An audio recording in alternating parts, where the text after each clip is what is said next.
Hola, ¿cómo están? ¿Todo bien? Bueno, les traje un nuevo video. En este video vamos a conocer un poco más acerca de los métodos save, remove, update y read. Bueno, ya habíamos trabajado con el método save. El método save nos servía para guardar algo sobre la base de datos.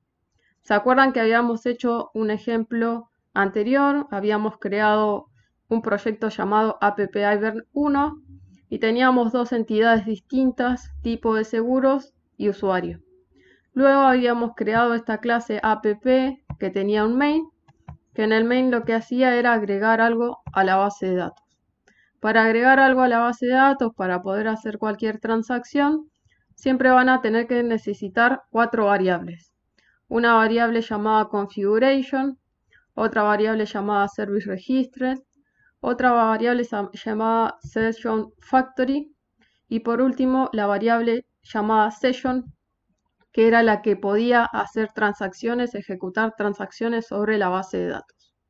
Esta variable session tenía en una primera instancia que llamar al método beginTransaction y por último, luego de hacer lo que queramos hacer, cualquier tipo de transacción, puede ser save, guardar algo de la base de datos, update, remove, read, cualquiera de estas transacciones. Para que se puedan ejecutar teníamos que llamar a session.getTransaction.commit, que comiteaba todo eso en la base de datos, y por último cerrábamos las dos conexiones, tanto la de session como la de session factory. Bueno, en este ejemplo que habíamos creado, básicamente agregábamos un usuario en la base de datos, ¿sí? Fíjense, creábamos un objeto de tipo usuario y con esta instrucción .saveusuario agregábamos ese usuario en la base de datos. Si yo ejecuto este código, fíjense que ahora no tengo ninguna base de datos creada. Básicamente cuando ejecute este código me va a crear la base de datos llamada bd-ibernet. Fíjense que el nombre de la base de datos se encontraba en el archivo ibernet.sfg.xml. Aquí, bd-ibernet. Bueno, entonces ejecuto este código app.java. Segundo clic Run as Java Application. Y luego, fíjense, voy a ir a esquemas de MySQL, ver que bd-ibernet se creó y por último van a ver que también agregó el usuario ese que estábamos creando, 123pp. Ese usuario es este. Set nombre Pepe y set contraseña 123. La clave era identity, por eso se generaba el ID 1. Bueno, fíjense que habilité una propiedad dentro de la ibernet.sfg.xml. Habilité esta propiedad show-sql true. Con esa propiedad me muestra todas las consultas SQL que se están haciendo hacia la base de datos. Fíjense que llama a dos drop tabla para que elimine si existe la tabla tipo de seguros y usuario. Y después llama a create tabla, estás creando las dos tablas en base a las anotaciones que habíamos hecho y al archivo XML. Y por último, inserta el usuario, insert into usuario en los valores que estamos mandando. En este caso sería Pepe con nombre de usuario y la contraseña 123. Bueno, acuérdense, entonces con esta línea pueden ver todas las transacciones que se están realizando sobre la base de datos. Bien, tenía un comentario más acerca de esta manera de crear el usuario. Fíjense, creo una instancia de usuario y con .save mando el usuario que quiero crear. Bueno, voy a hacer un ejemplo, en realidad un error que suelen hacer mucho y es el siguiente. Usuario, ahora quiero agregar otro usuario, quiero agregar un segundo usuario. Muchos, si quieren agregar un segundo usuario, utilizan la misma variable de tipo usuario. Le colocamos otro nombre. En este caso se va a llamar José. Le pongo otra contraseña. 456. Y nuevamente llamo a session.save y guardo el usuario. Entonces, ¿cuántos usuarios estoy guardando?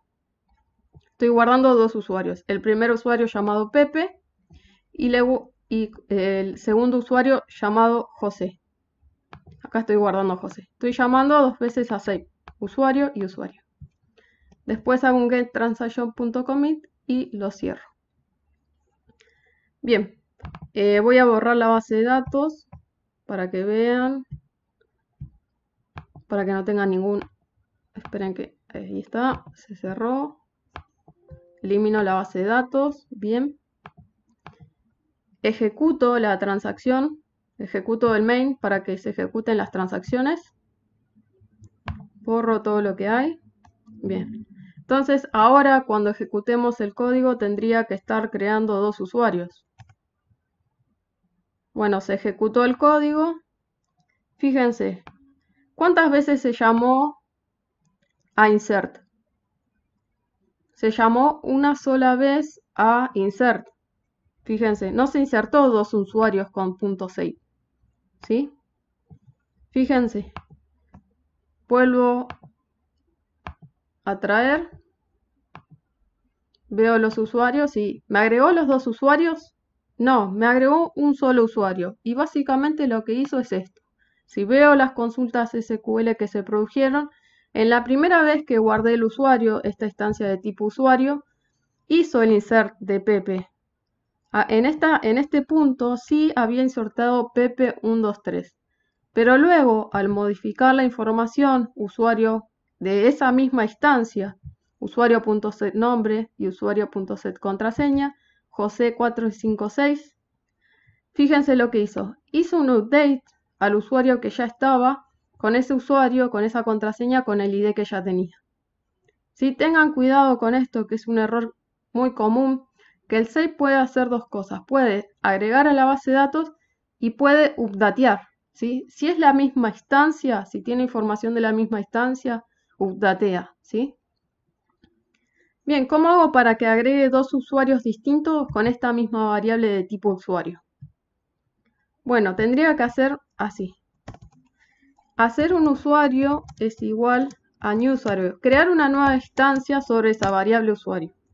Y van a ver que así se van a crear 2 usuarios, tanto Pepe como José, con esta línea.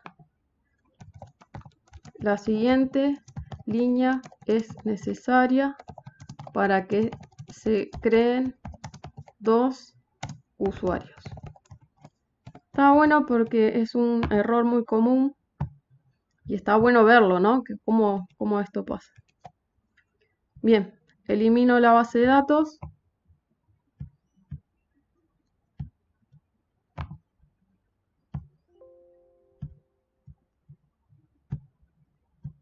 Ejecuto sobre app run as Java application. Se está ejecutando y fíjense que ahora sí, ¿qué pasa? Inserta el primer usuario, ¿sí? Que es Pepe, y luego, porque agrego la línea de que cree una nueva instancia sobre esa variable usuario, luego de agregar esa línea también lo va a agregar a José. Hace el insert into usuario de José. Voy a la base de datos y antes solo estaba ¿quién? Pepe. En realidad José, porque había pisado lo que tenía Pepe. José con el ID 1 estaba, ¿sí? Bueno, ahora van a ver que se van a encontrar los 2 usuarios sobre la base de datos, tanto Pepe como José. Tengan cuidado que Hibernate respeta las instancias. Si vos seguís trabajando con esta instancia de tipo usuario, Hibernate considera que es el mismo registro que está guardado en MySQL, ¿sí? Si vos trabajas con eso sin darle un new, es el mismo registro que acabas de trabajar recién para mandarlo a Hibernate, ¿sí? Bueno, espero que se haya entendido, es un error muy común con el save, ¿sí? Bien,